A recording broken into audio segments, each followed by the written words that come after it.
Let Tend Dental make your dream smile a reality. We offer a variety of top-rated treatments, including Invisalign aligners. And for a limited time, Tend is offering $750 off orthodontic treatments. Offer valid through January 31st, so don't wait. Visit hellotend.com/sale. That's hellotend.com/sale. And book your free consult today.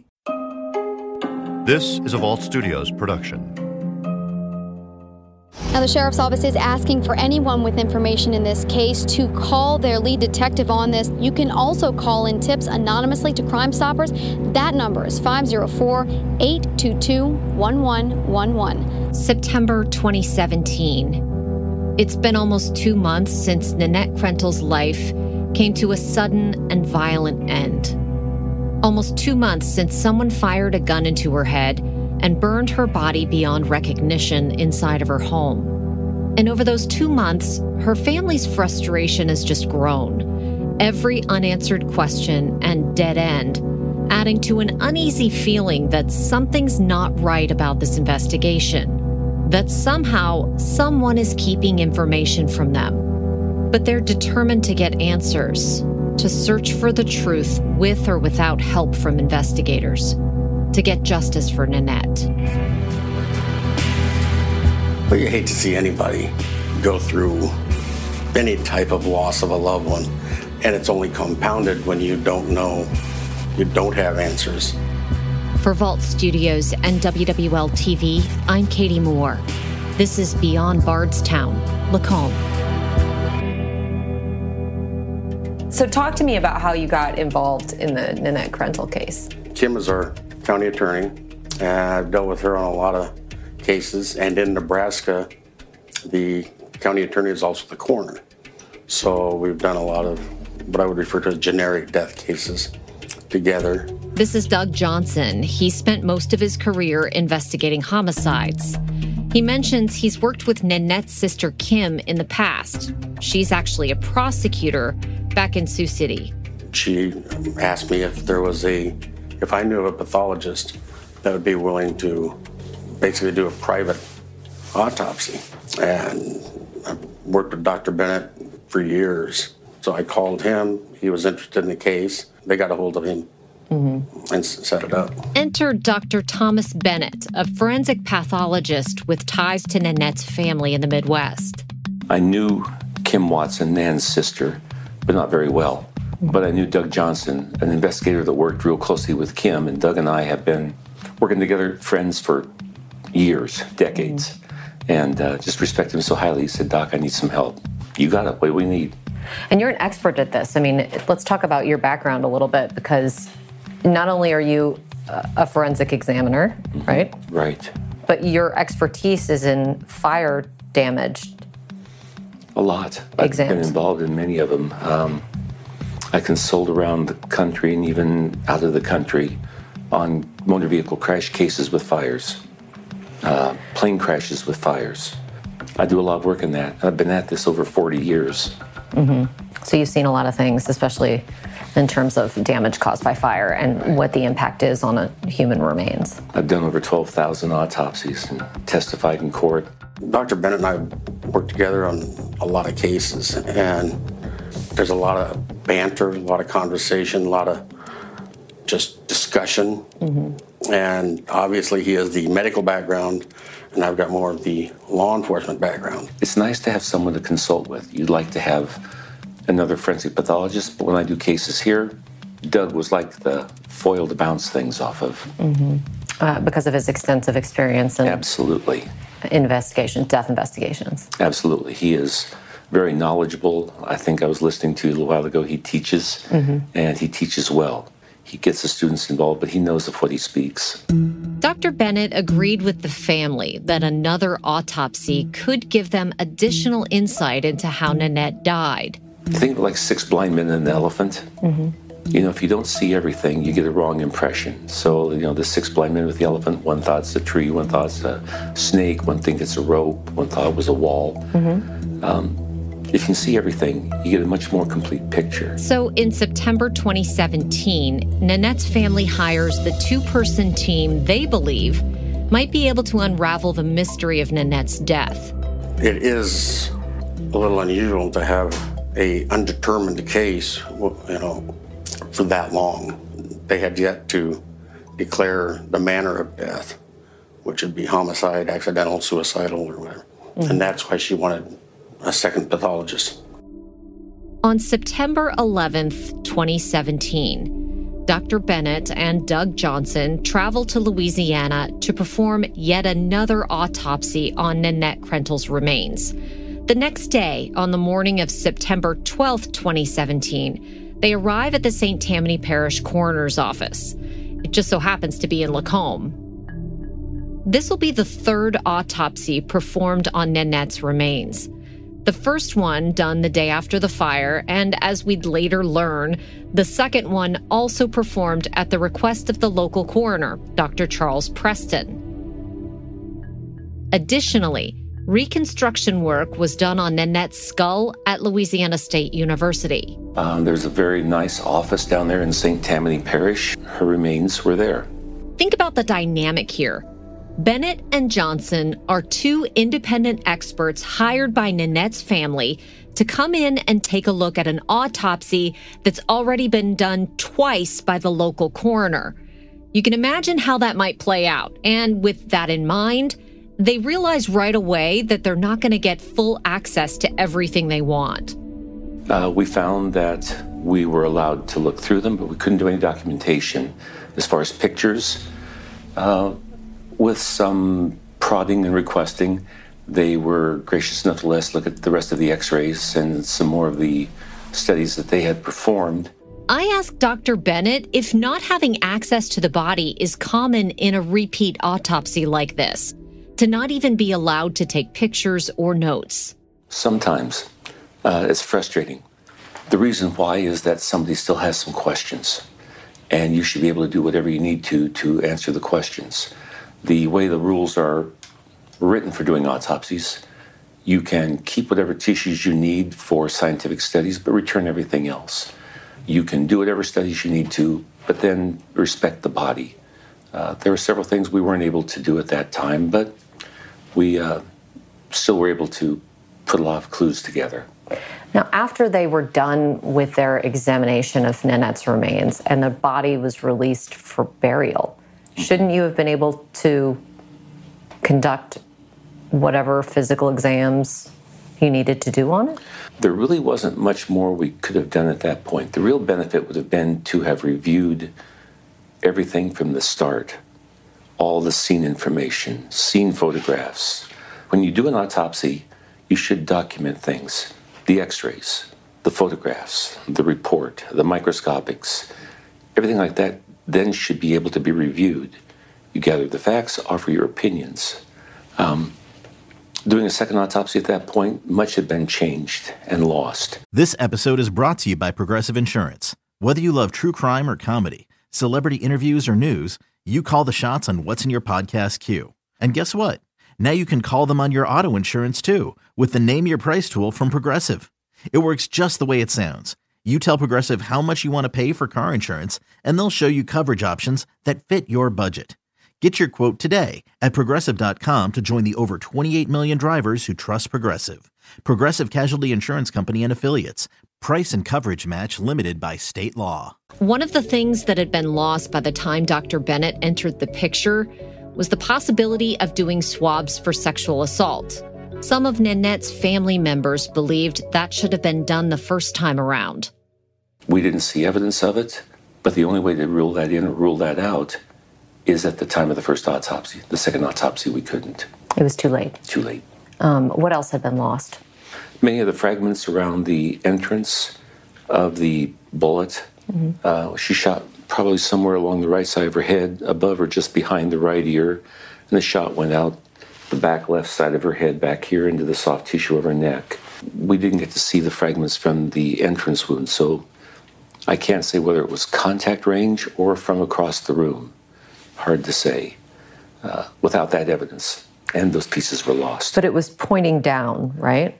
Went down and actually back and to the left. So the shot came from her right side, a little above and a little in front of her line of sight.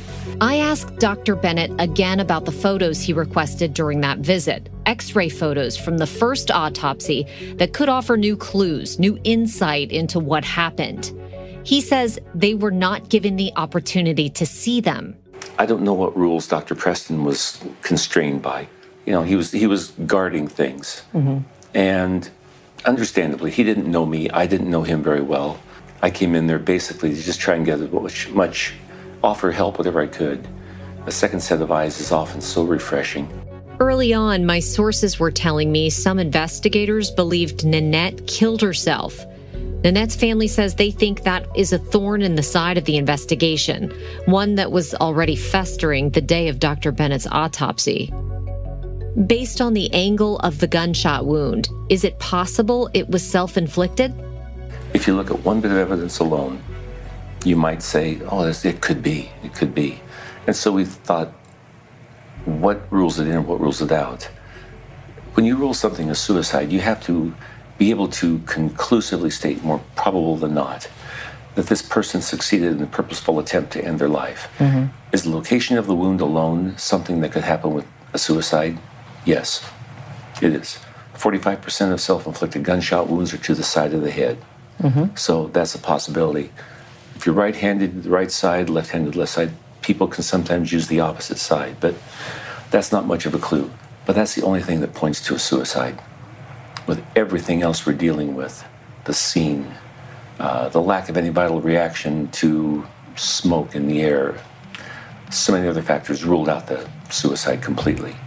So that's why we're able to conclude very easily that this was a homicide and not a suicide. Based on what he's able to see and study, Dr. Bennett also confirms without a doubt that Nanette stopped breathing before the fire ever got to her. There was no evidence that the atmosphere of the fire, heat of the fire, anything of the fire was at her when she was alive. And remember, the definition of death is the irreversible cessation of circulation and respiration. So as long as you're alive, you're breathing and or have circulation. You have something going on. She had evidence of neither one. So she was not anywhere near the fire at the time she died. That's where the scene comes back, and the scene says the fire started at her. So therefore, that's what we're dealing with here. She couldn't have done that. If you're in a fire, the atmosphere of the fire includes gases like carbon monoxide, things we look for. None was found. It also contains a smoke, particulate matter that gets inhaled into the lungs, so we can see it grossly with the unaided eye or microscopically. None, either grossly or microscopically. She couldn't have done that. How quickly would you get that microscopic evidence in her lungs? Like if she was lit the fire over here, ran to the other side of the house, would she have evidence of soot in her lungs? Well, that's the problem with this. All it takes is one or two breaths and you can have soot in your lungs. Because, a fire like this burning inside a closed area, inside the house is technically an area that would be oxygen deficient. So therefore it will produce carbon monoxide. A fire that doesn't have adequate oxygen will produce carbon monoxide more than carbon dioxide. Even with that gunshot wound to the head, the difference is death is not instantaneous. Death is a process.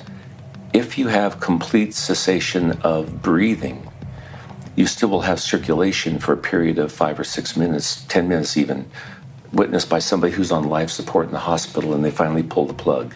The heart will continue to beat because you don't need brain input to have your heart beat. Same thing, if you have complete cardiac arrest, you will breathe for 5 or 6 minutes afterwards because your brain has enough drive down in the brainstem to control the muscles that will breathe for you. They've done studies that demonstrate how if you do have complete cardiac arrest, a person will breathe, or a pig in this case in the studies, would breathe normally for a couple, 3 minutes, then have the erratic breathing, finally the last gasps, and then stop after about 5 or 6 minutes. In 5 or 6 minutes, copious soot, smoke would have been there. You'd find evidence of inhalation, and there was none. Plus, there's no evidence on her body that she was ever alive, blistering, or anything being exposed to the heat of the fire. So you only blister when you're alive? Technically, yes. Finding a blister that's full of fluid on an upper body surface of someone who's in the fire indicates that that tissue was damaged and there was blood pressure which could push fluids into the damaged tissues and make a blister. You know, if you get a first-degree burn is red, second-degree burn is red and blisters, and it's sore. So that blistering indicates that there's been some damage, and the circulation will push fluids into it. Now, technically, you could also, by virtue of position of the body, blood will settle down and actually can push some fluid into damages along the sides. None of that occurred.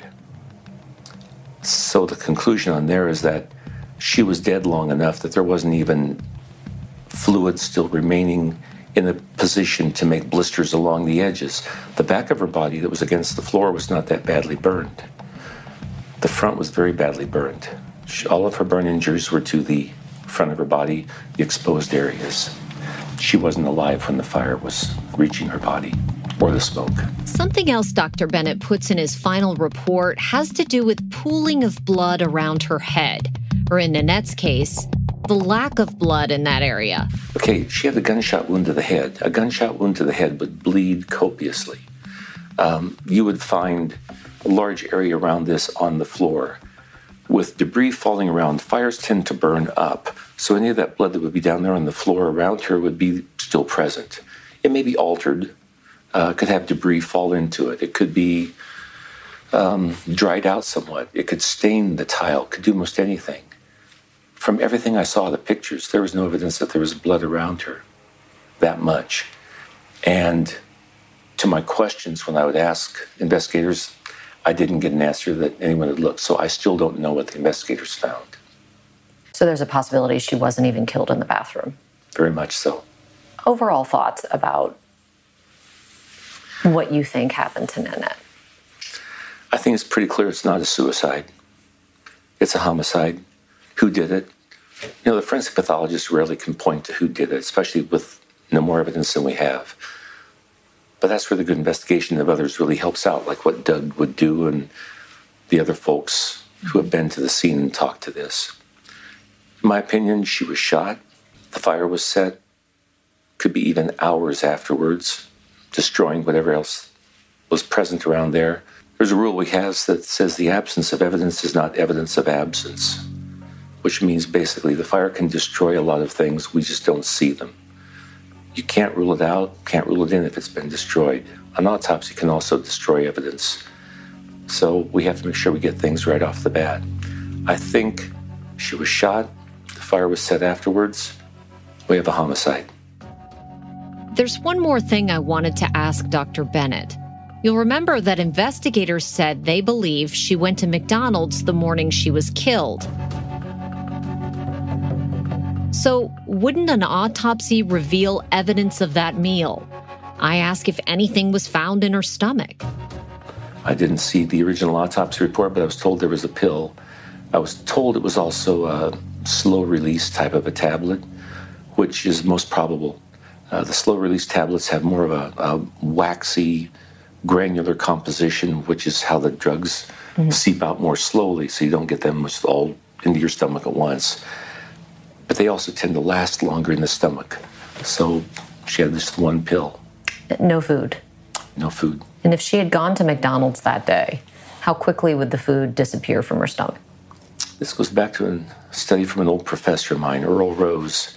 He was the one that came along and wrote the article saying that in the first hour after you eat a meal, your stomach tends to mix things up into a slurry called chyme. In the next hour, it pushes it down into the small intestine, and that's where digestion really takes place. And after about 6 hours, the very first part of that makes it all the way through the small intestine down to your cecum. Now, there's a range on that, depending upon how much liquid, how much more solid, fatty, not fatty, do you have alcohol or not in your system. Basically, if she went to McDonald's and died within a few minutes afterwards, you'd find evidence in the stomach. We didn't see that. In other words, if it's Nanette in that McDonald's video, and if she died not long after eating breakfast, then food would have been found in her stomach. If it were hours later, maybe not. Or maybe she bought the breakfast sandwich for her Chihuahua Harley, as some have speculated. But unfortunately, we still don't know Nanette's exact time of death. Before leaving that day, Doug Johnson tells me he saw Dr. Bennett sharing his thoughts with the St. Tammany Parish coroner. Dr. Bennett he had a pretty good conversation with the coroner. We left, and I know Dr. Bennett, I was standing there when he said it, told the coroner that this is homicide. And what did you feel like the next step should be for the family? I mean, this is like something that you've done how many times in your career? I don't know what the sheriff's department has done down there or what they haven't done. Really no position to judge their actions at all because I don't know what's going on. But I think the family is probably entitled to at least some communications. You know, at this point, you may not be able to tell them anything that's going to really satisfy them, but at least let them know that this is not a forgotten issue. I then asked Doug Johnson about getting justice for Nanette. And for the first time anyone's really said it this clearly to me, he points out an obvious fact. Someone did this, and they're still out there. Well, obviously, I believe justice is paramount. Mm-hmm. And not just for the Watsons, but for everybody. There's a public safety issue as well, because if somebody's responsible for that death and they have yet to be identified and arrested, you know, potentially there's exposure to the public too. So it's, in my opinion, it's imperative. Imperative, not just that there's justice for Nanette, but that a killer, someone capable of doing what was done to Nanette Krentel, is put behind bars. Doug Johnson said something else that stuck with me. The first night I met him, he told me there's no way Nanette's murder was random, that the evidence is just too clear. Someone had to know how to get onto that property and do what they did. Someone had to know where the DVR was for the surveillance cameras and where to place the accelerant. There were just too many things that pointed to the killer as someone who knew Nanette Krentel. Following Dr. Bennett's visit, the St. Tammany Parish coroner, Dr. Charles Preston, puts out a news release concluding that all of the evidence, all 3 autopsies, in addition to the reconstruction work done at LSU's lab, known as FACES, points to Nanette Krentel's death as a homicide. The release reads, quote, "Coroner's office investigators have treated the case as a homicide from the beginning, but due to the extent of damage to the remains, significant examination was required in addition to the initial autopsy. Even before the second and third autopsies and the FACES Lab's report, there was adequate evidence to rule the death a homicide," Preston said. Quote, "Because of the complexity and sensitivity of the investigation, however, we wanted to give this case the utmost attention and thoroughness. The victim's remains have now undergone 3 autopsies and a forensic reconstruction. Based on information I have received from FACES anthropologists, the state fire marshal, and our 2 pathologists, I am entirely comfortable in declaring this death a homicide." Strangely, that same day, the sheriff's office puts out a statement saying its investigation, quote, "does not necessarily support the conclusion, but that they'll hold a press conference the following day." North Shore Bureau Chief Ashley Roderick has been following this story and joins us live now with the latest. Ashley? Hi there, Ton. Though the St. Tammany Sheriff's Office, Coroner's Office, and State Fire Marshal's Office have all essentially been pretty mute on this case up to this point, one thing that has been clear to Krentel's loved ones is that the agencies don't quite seem to all be on the same page. And that's something they say concerns them as to whether Nanette will be getting justice. And the next day, during that press conference, and as we mentioned before, St. Tammany Parish Sheriff Randy Smith tells reporters that his office has cleared Steve Krentel of any wrongdoing. He also states clearly for all to hear that they are in fact investigating the case as a homicide.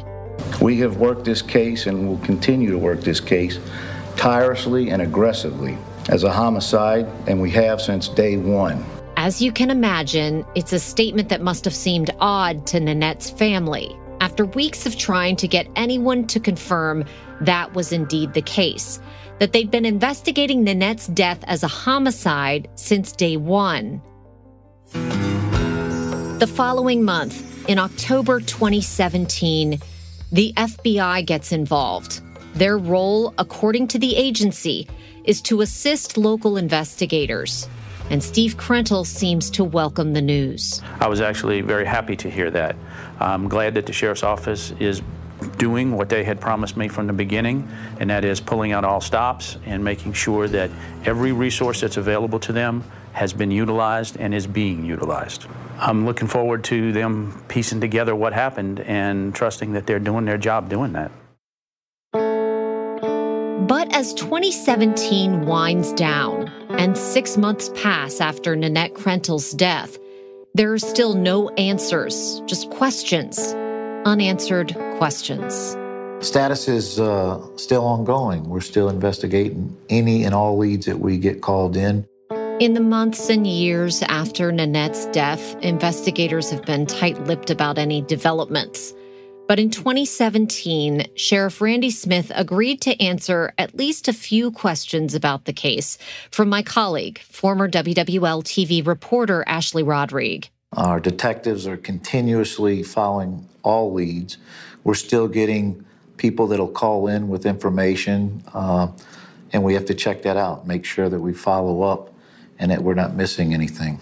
And you guys are open to releasing what you can to help them help you? Yeah, we're going to release what we can to the public, to the community, in hopes of getting someone to come forward.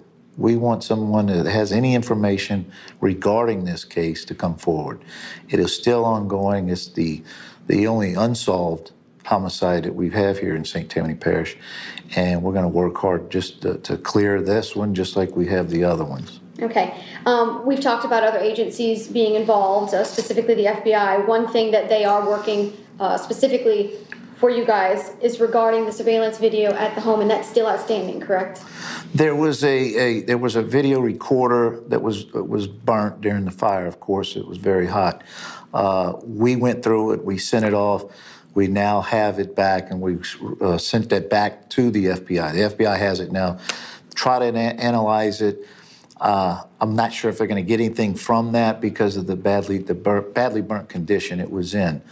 But they're working with us. They've been with us from since this investigation started or thereafter. Can you address why the FBI expressed interest? The FBI reached out to us when they heard about the investigation, knowing that Stephen Krentel was a strong person of interest ongoing in this investigation. They wanted to assist and offered their assistance in helping solve this case and offering their expertise and resources to us. Knowing that this is a high-profile case and involving Steve, who is a public service employer. Okay. If you can address these perceptions about there continuing to be competing theories on whether this case is a homicide or a suicide. We've heard questions about whether it was either or, could it have been a suicide? The coroner ruled this a homicide, and that's what we're continuing to investigate it as. Okay. Lastly, are there any suspects or persons of interest in this case at this time? No one to mention at this time. We've done a thorough investigation. We've cleared alibis on some of the main persons of interest. We will continue to follow up on any lead that we have. We continuously develop tips. We develop names of people who may or may not know anything. We're going to follow up on it. We're going to do our best to solve this case. Is there any last message you have to the community or family or friends about this? Well, I'd like to say that we're doing everything possible. This is tough due to the fact that it was the fire was so hot and damaged and destroyed a lot of evidence. With evidence that we do have and have collected, we're doing our best.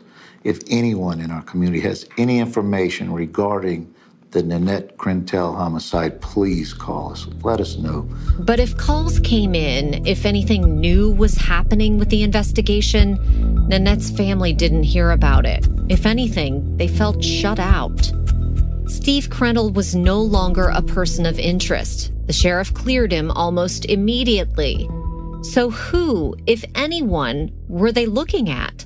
Her family wouldn't hear much of anything for almost a year until August of 2018, a year and a month after Nanette died. Wake up.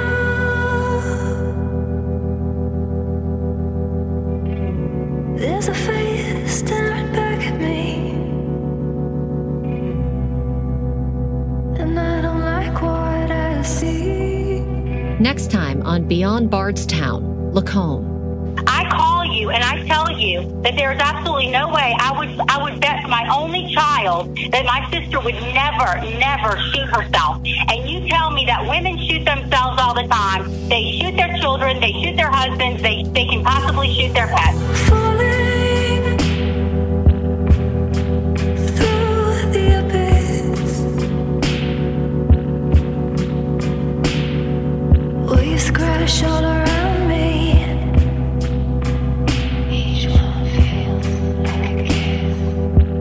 Beyond Bardstown, Lacombe is a Vault Studios and WWL TV production. You can learn more about our podcasts, including The Daily Crime and True Crime Chronicles at vaultstudios.com.